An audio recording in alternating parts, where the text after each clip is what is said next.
So guys, welcome back to the channel Cat Comrade, and in today's topic is how to make a tree in just 1 second. So I'm not literally going to make it in just 1 second, but I'm going to teach you the easiest way to make the simplest tree in AutoCAD.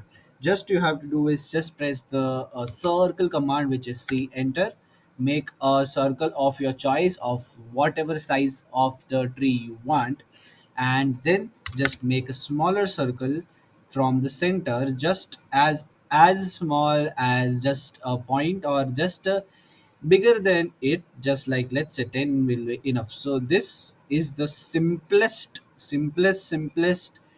schematic tree that you can do in AutoCAD and that you can use in your AutoCAD drawings. So that was it for the video.